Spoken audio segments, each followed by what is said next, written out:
బేహద్ వైరాగ్య స్థితి అన్న ఈ శీర్షికలో ఈ 8వ భాగంలో 13th డిసెంబర్ 1990 ఈ రోజున బాబా చెప్పిన అవ్యక్త మహావాక్యాల్లో తపస్సుకి పునాది బేహద్ వైరాగ్యం అని చెప్పారు.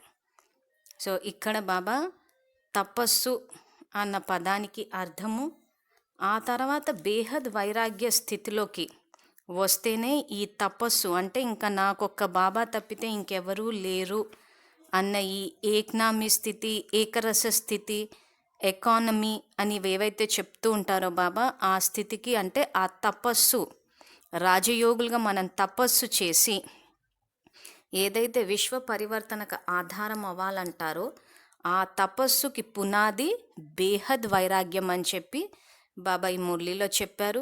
సో బాబా చెప్పేది ఆత్మజ్ఞానం కాబట్టి ఆత్మ అన్న స్థితిలో ఉండి వినాలి. దానికి మనం చేయవలసిన సంకల్పము, నేను ఆత్మను, నిరాకార జ్యోతిర్బిందు స్వరూపాన్ని, శివ్ పరమాత్మ నా తండ్రి. బాబాతోటి టీచర్ అన్న సంబంధాన్ని కూడా జోడించాలి.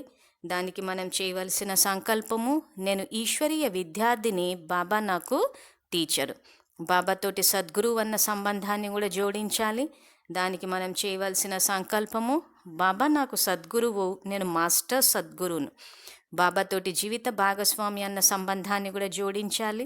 దానికి మనం చేయవలసిన సంకల్పము, బాబా నాకు జీవిత భాగస్వామి, నేను బాబాకి జీవిత భాగస్వామిని. సర్వ సంబంధాలు బాబాతో జోడించినప్పుడు, బాబాతోటి ఎప్పుడైతే మన బుద్ధియోగం జోడించబడుతుందో దీన్నే బాబా తపస్సు అని కూడా అంటున్నారు. సో ఇక్కడ తపస్సుకి పునాది బేహద్ వైరాగ్యం. సో బేహద్ వైరాగ్యం అంటే ఏంటంటే దేహము, దేహ సంబంధికులు, స్వభావ సంస్కారాలు, వీటన్నిటి నుండి మోహం అన్నది తొలగిపోవడం. సో ఇక్కడ ఈ వైరాగ్య స్థితి గురించి బాబా ఏం మహావాక్యాలు చెప్పారో తెలుసుకుందాం. ఈరోజు బాబ్దాదా స్నేహి పిల్లలందరినీ స్నేహ పుష్పాలను అర్పిస్తున్నట్లు చూస్తున్నారు. దేశ విదేశాలలో పిల్లలందరి మనస్సు నుండి స్నేహ పుష్పాల వర్షాన్ని బాబ్దాదా చూస్తున్నారు. పిల్లలందరి మనస్సు యొక్క ఒకే పాట లేదా గీతాన్ని వింటున్నారు. ఆ ఒకే పాట నా బాబా. నలువైపుల బాబాని కలుసుకోవాలనే శుభాషల దీపాలు వెలుగుతూ ఉన్నాయి. ఈ దివ్య దృశ్యాన్ని మొత్తం కల్పంలో బాబ్దాదా మరియు పిల్లలు తప్ప మరెవ్వరూ చూడలేరు.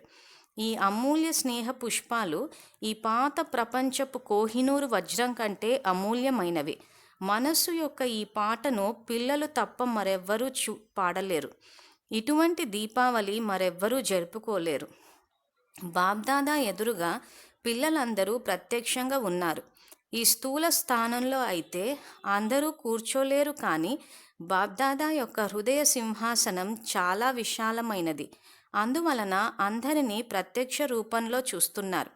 అందరి ప్రియస్మృతులు మరియు స్నేహంతో నిండిన అధికారంతో చేసే నిందలు కూడా వింటున్నారు.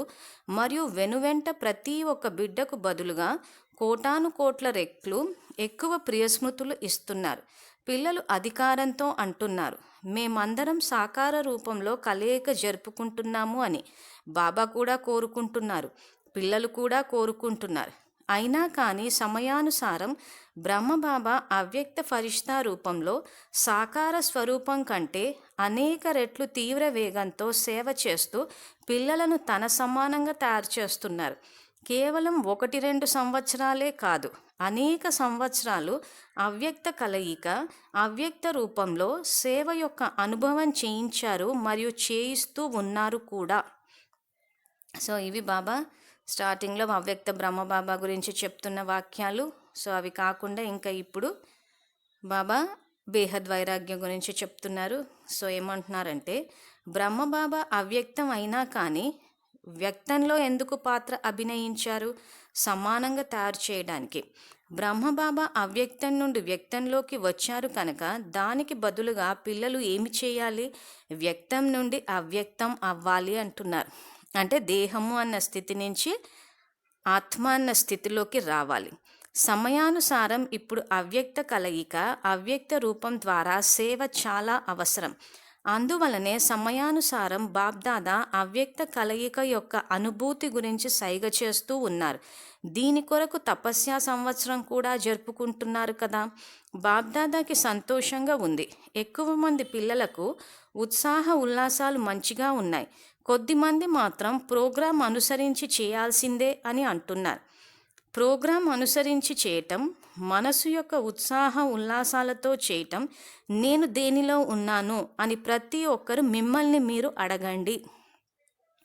సో ఇక్కడ ఈ బేహద్ వైరాగ్య స్థితి విషయానికి వచ్చేసరికి, సేవల విషయానికి వచ్చేసరికి ఎవరైనా సహయోగం ఇస్తే చేస్తాము, ప్రోగ్రాం అరేంజ్ చేస్తే చేస్తాము, మాలోని విశేషత గుర్తించి మమ్మల్ని ముందు పెడితే చేస్తాము, మేము మాలాగా ఎవరూ చేయలేరని ఇలాంటి వాటికి ప్రభావితం అవ్వద్దన్నట్టు చెప్పారు. సో కాబట్టి అలా ప్రోగ్రాం అనుసరించి చేస్తున్నారా, మనసు యొక్క ఉల్లాస ఉత్సాహాన్ని అనుసరించి చేస్తున్నారా అని మిమ్మల్ని మీరు అడగండి, పరిశీలించుకోండి అంటున్నారు బాబా ఇక్కడ. తర్వాత సమయం యొక్క పరిస్థితులు అనుసరించి స్వ ఉన్నతి కొరకు, సేవలో తీవ్ర వేగం కొరకు బాబ్దాదా యొక్క స్నేహానికి బదులు ఇచ్చేటందుకు ఇప్పుడు తపస్సు చాలా అవసరం. ప్రేమించడం చాలా సహజం మరియు అందరూ ప్రేమిస్తారు. బాబాకి ఇది కూడా తెలుసు, కానీ ప్రేమకు ఫలితంగా బాబ్దాదా సమానంగా అవ్వాలి అంటున్నారు. సో ఇక్కడ బాబా గమనించింది ఏంటంటే, పిల్లలందరూ మాకు బాబా అంటే ప్రేమే అంటున్నారు, కానీ ప్రేమకు రుజువు ఏంటి అని అంటే బాబా సమానంగా అయి చూపించాలి. ఈ సమయంలో బాబ్దాదా ఇది చూడాలనుకుంటున్నారు. దీనిలో కొద్దిమందే వస్తున్నారు. కోరిక అందరికీ ఉంది, కానీ కోరుకునేవారు మరియు చేసేవారు వీటి సంఖ్యలో తేడా ఉంది.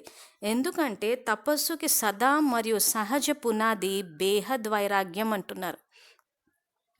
సో ఇందాక మనం చెప్పుకున్న 7 భాగాల వరకు బాబా ఏమంటారంటే, బాబాకు నచ్చని పనులు చెయ్యొద్దు అన్నారు.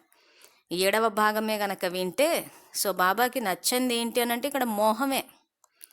సో ఇక్కడ అదంతా పోయి బేహద్ వైరాగ్యంలోకి వస్తేనే మీ తపస్సుకి, మరియు తపస్సు సదా మరియు సహజ పునాది బేహద్ వైరాగ్యం. సో ఎందుకు రావాలంటున్నారు, ఇక్కడ ఎవరైతే బాబా పట్ల మాకు ప్రేమ ఉంది అని అంటున్నారో వాళ్ళంతా బాబా సమానంగా చూపించాలి అంటున్నారు. ఏదో నోటి ద్వారా బాబాని అనడం కాదు. సో ఇక్కడ బాబా సమానంగా అవ్వాలి. సమానంగా అవ్వాలి అంటే ఏం చెయ్యాలి అంటే బేహద్ వైరాగ్యం రావాలి అంటున్నారు. సో బేహద్ వైరాగ్యం గురించి చెప్పారు, అదంటే ఏంటో చెప్పారు. ఆ తర్వాత ఆ వైరాగ్య స్థితిలోకి అంటే రావడానికి ఇక్కడ ఇదేదైతే తపస్సు అని చెప్తున్నారో, సో ఈ తపస్సు చేసినప్పుడు ఏమవుతుందంటే బాబా సమానంగా అవుతారు. సో ఎందుకంటే ఇక్కడ తపస్సుకి సదా మరియు సహజ పునాది బేహద్ వైరాగ్యం. సో బేహద్ వైరాగ్యం అంటే నలువైపులా ఉన్న హద్దులను వదిలేయాలి. ఎందుకంటే హద్దులను తోడుగా చేసుకున్నారు. సమయ ప్రమాణంగా ప్రియంగా అయ్యారు, కానీ సమయ ప్రమాణంగా శ్రీమతానుసారం నిమిత్తమైన ఆత్మల సైగ ప్రమాణంగా సెకనులో బుద్ధిని ప్రియం నుండి మరల అతీతం అయిపోవాలి, కానీ అలా అవ్వటం లేదు. ఎంత తొందరగా ప్రియంగా అవుతున్నారో అంత తొందరగా అతీతం అవ్వలేకపోతున్నారు. ప్రియంగా అవటంలో తెలివైన వారు, కానీ అతీతంగా అవ్వటంలో ధైర్యం కావాలి అని అనుకుంటున్నారు. అతీతం అవ్వటమే హద్దులను వదలడం, హద్దులను వదలడమే బేహద్ వైరాగ్య వృత్తి.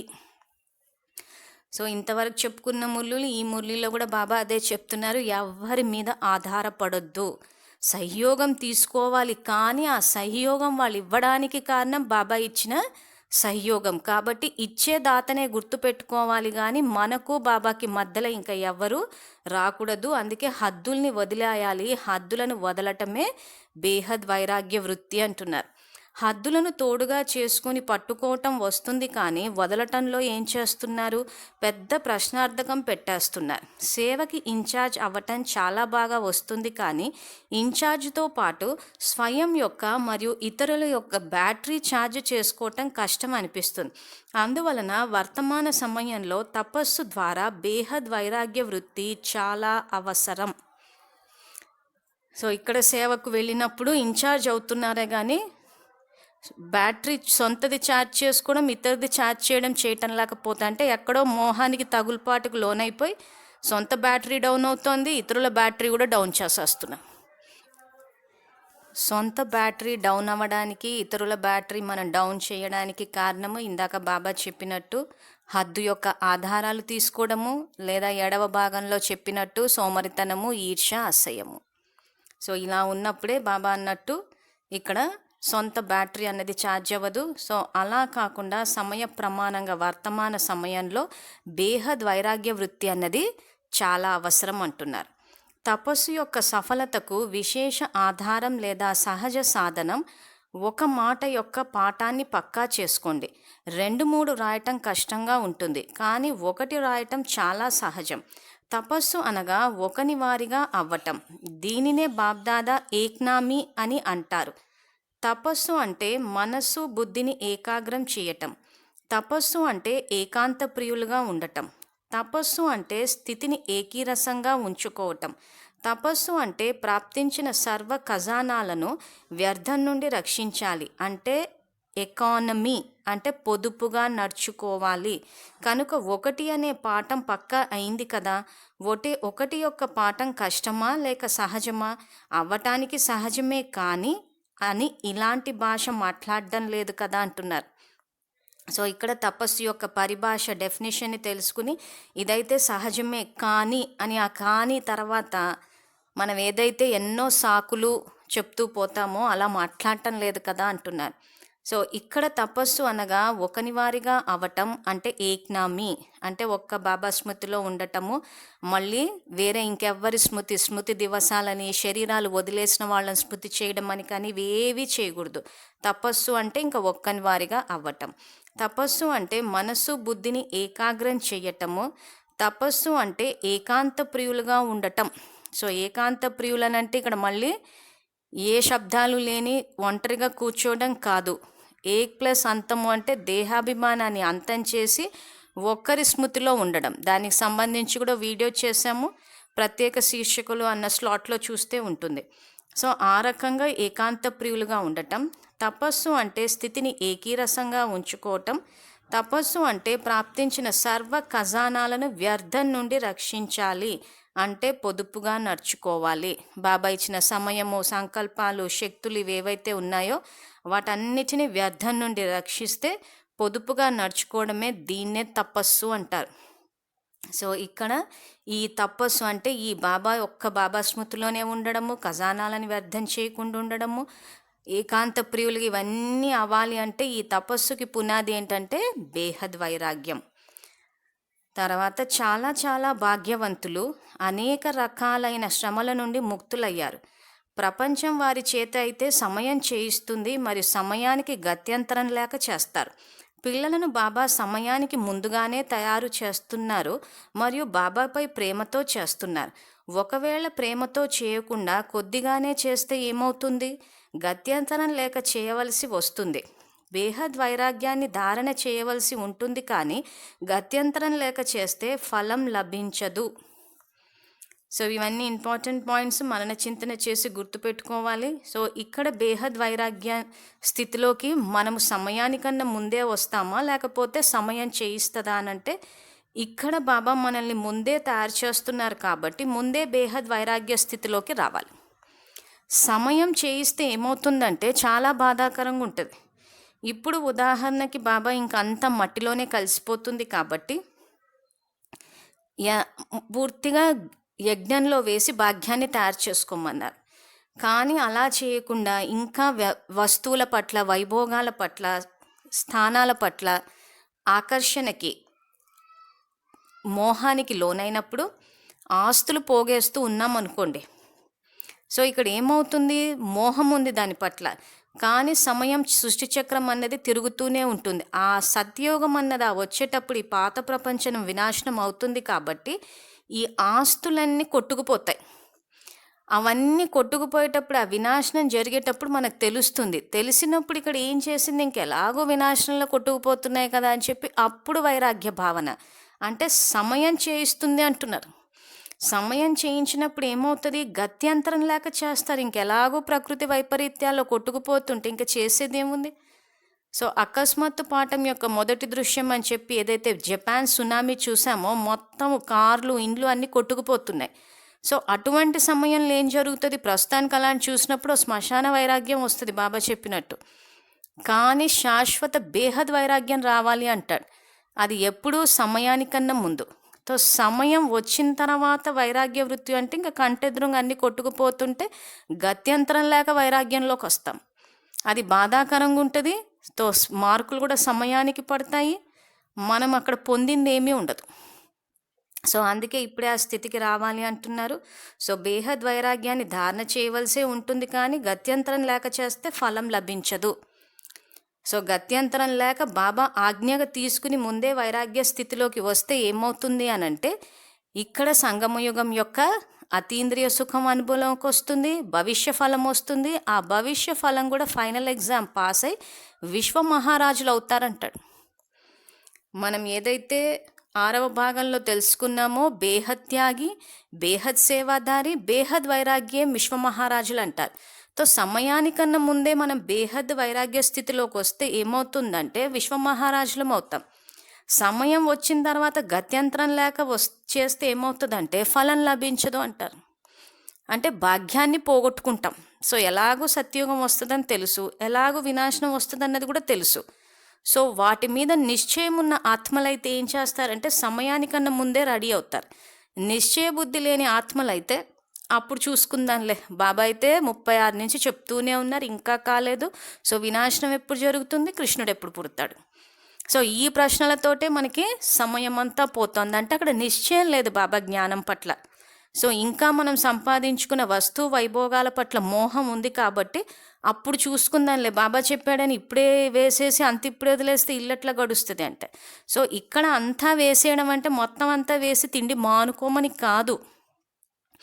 బేహద్ వైరాగ్య వృత్తి అంటే మొదట దేహాభిమానం నుంచి మొదలు పెట్టినామంటున్నారు. మొదటి భాగం, అందుకే మళ్ళీ చెప్తున్నాము, మొదటి భాగం అని ఏదైతే బేహద్ వైరాగ్య వృత్తి యొక్క డెఫినిషన్ పరిభాష చెప్పారో అది కరెక్ట్గా అర్థమైతే మొత్తం అన్ని ముళ్ళులు అర్థమవుతాయి. సో అందుకే ఇక్కడ బాబా బేహద్ వైరాగ్యాన్ని ధారణ చేయవలసి ఉంటుంది, కానీ గత్యంతరం లేక చేస్తే ఫలం లభించదు అంటున్నారు. తర్వాత తపస్సు చేయటం, బేహద్ వైరాగ్య వృత్తిలో ఉండటం సహజమే కదా, హద్దులను వదలటం కష్టమా? కానీ తయారవ్వవలసింది కూడా మీరే. కల్పకల్పం ప్రాప్తికి అధికారిగా అయ్యారు మరియు తప్పక అవుతారు కూడా. ఈ సంవత్సరం కల్పపూర్వపు వారు, అనేక కల్పాల పాతవారు మరియు ఈ కల్పంలో కొత్తవారు అయిన పిల్లలకు అవకాశం లభించింది. అవకాశం లభించినందుకు సంతోషంగా ఉంది కదా అంటున్నారు. సో ఇక్కడ బాబా తపస్సు బేహద్ గురించి చెప్తూ ఇవన్నీ హద్దుల్ని వదలాలి, ఇది సహజమే. అది కాకుండా ఈ కల్పం ప్రాప్తికి అధికారిగా అయ్యారు మరియు తప్పక అవుతారు. సో కల్పపూర్వము అన్న పదం వినిపించినప్పుడంతా బాబా విజయి అన్న అర్థాన్ని తీసుకోమన్నారు. ఈ విజయి అన్న అర్థాన్ని తీసుకోకుండా దుఃఖపు సంఘటన రిపీట్ అవుతుందా, వ్యక్తి రిపీట్ అవుతుందా అంటే మన జ్ఞానం అర్థం కాలేదని అర్థం. ఇక్కడ సీన్ రిపీటేషన్ గురించి బాబా మాట్లాడటం లేదు. ప్రతి కల్పము మీరు విజయీ ఆత్మలు, మాయపైన విజయాన్ని సాధించారు. సో త్రికాలదర్శి స్థితి గురించి చెప్పడానికి కారణం అదే. గడిచిపోయిన గతంలో మనం విజయీ ఆత్మలము, వర్తమానంలో కూడా విజయీ ఆత్మలని అనుకుంటే భవిష్యత్తులో విజయీ ఆత్మలం అవుతాం. మనం దాని సంఘటనకి, వ్యక్తికి పాటిస్తూ పోతే, అన్వయిస్తూ పోతే రాంగ్ ఆన్సర్స్ వస్తాయి. సో ఇక్కడ ఈ వాక్యాల ద్వారా ఇంకేం చెప్తున్నారు అని అంటే, ఈ కల్పంలో కొత్తవారు అయిన పిల్లలకు అవకాశం లభించింది అంటున్నారు. సో డ్రామాల ఈ పిల్లలే రావాలని చెప్పి బాబా ఫిక్స్ చేయలేదు. అట్లా ఫిక్స్ చేస్తే అన్యాయం చేసినట్టు. 33 కోట్లు వాళ్ళే వస్తారు అని అనుకుంటే ఇంకా అందరికీ సందేశం ఇవ్వమని చెప్పడం ఎందుకు? సో ఆ 33 కోట్లు ఎవరో బాబాకి తెలుసు కాబట్టి ఆ 33 కోట్లకే ఇట్లా మురళి వినిపించేస్తే సరిపోతుంది కదా. విశ్వసేవ అని చెప్పడం ఎందుకు? సో విశ్వంలో ఉన్న ఆత్మలందరినీ ఎందుకు కవర్ చేయమంటున్నారు? అందరూ ఆయన పిల్లలే కాబట్టి ప్రతి కల్పము వచ్చి అందరికీ అవకాశం ఇస్తారు. ఎవరు చేస్తే వాళ్లే పొందుతారన్నది ఇక్కడ బాబా చేసిన చట్టం, అంటే శ్రీమతం. సో ఇక్కడ ఏమైపోయిందంటే, ఈ జ్ఞానాన్ని కరెక్ట్గా అర్థం చేసుకోకపోవడం వల్ల డ్రామాలో ఉంటే వస్తాము.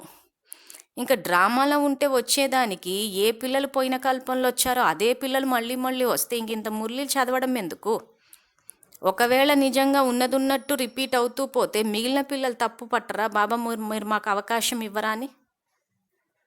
సో లౌకికంలోనే ఏ కొంచెం తేడాలు వచ్చినా కానీ తప్పు పడుతూ ఉంటారు, ఇలా చేశారు అలా చేశారు అని చెప్పి తండ్రిని. అటువంటిది ఇంత పరమాత్మ అవతరించి ఇంత విశ్వమహారాజు రాజ్య పదవులు ఇచ్చేటప్పుడు పిల్లలందరినీ సమానంగానే చూస్తారు కదా.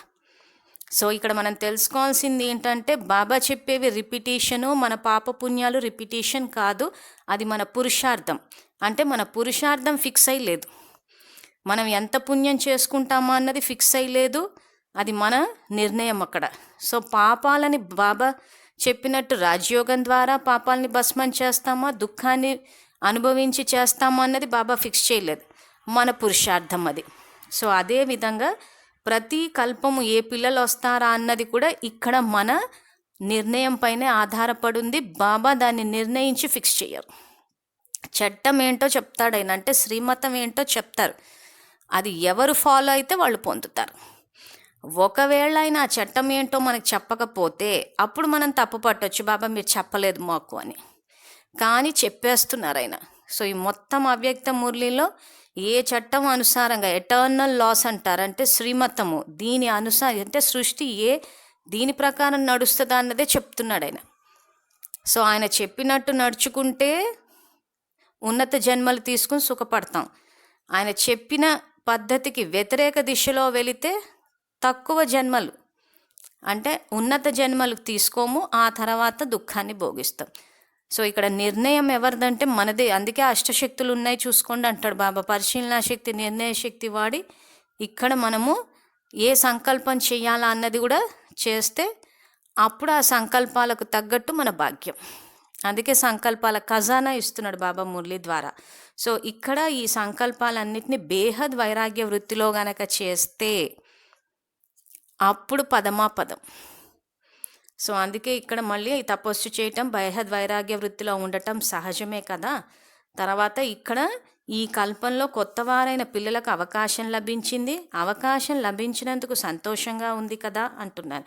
ఎక్కువ మంది కొత్తవారు టీచర్సే పాతవారు కనుక టీచర్ ఏమి చేస్తారు, వైరాగ్య వృత్తిని ధారణ చేస్తారు కదా, హద్దులని వదిలేస్తారా, లేదా ఆ సమయంలో చేయాలనుకుంటున్నాము కానీ ఎలా చేయము అంటారా, చేసి చూపించేవారా లేక చెప్పేవారా?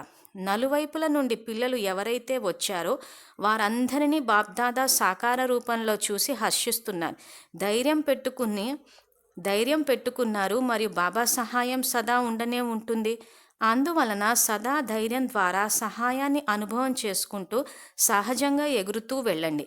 బాబా సహాయం చేస్తారు కానీ తీసుకునేవారు తీసుకోవాలి. దాత అయితే ఇస్తున్నారు కానీ తీసుకునేవారు శక్తిని అనుసరించి తయారవుతున్నారు. శక్తిని అనుసరించి తీసుకునేవారిగా కాకూడదు, సదా సర్వశక్తివంతులుగా అవ్వాలి. ఇప్పుడు వెనక వచ్చిన వారు కూడా ముందు నంబరు తీసేసుకుంటారు. అర్థమైందా? సర్వశక్తుల అధికారాన్ని పూర్తిగా పొందండి అంటున్నాడు. సో బాబా ఇచ్చిన ఈ ఖజానాలు యథాశక్తిగా కాకుండా సర్వశక్తివంతులై పూర్తిగా తీసుకోండి అంటున్నాడు. సో ప్రతి కల్పం వచ్చి బాబా అందరికీ అవకాశం ఇస్తారు, ఎవరు చేస్తే వాళ్ళే పొందుతారన్నది ఇక్కడ శ్రీమతం. సో ఫైనల్గా బాబా ఏం చెప్తున్నారంటే, నలువైపులా ఉన్న సర్వస్నేహి ఆత్మలకు, సదా బాబా యొక్క ప్రేమకు బదులు ఇచ్చేవారికి, అనన్య ఆత్మలకు, సదా తపస్వి మూర్తి స్థితిలో స్థితులయ్యే వారికి, బాబాకి సమీప ఆత్మలకు, సదా బాబా సమానంగా అయ్యే లక్ష్యాన్ని లక్షణ రూపంలోకి తీసుకువచ్చే వారికి, దేశ విదేశాల పిల్లలందరికీ మనోభిరాముడైన బాబా యొక్క మనస్పూర్వక లేదా ప్రాణప్రదమైన దయ లేదా ప్రేమతో కూడిన ప్రియస్మృతులు మరియు నమస్తే.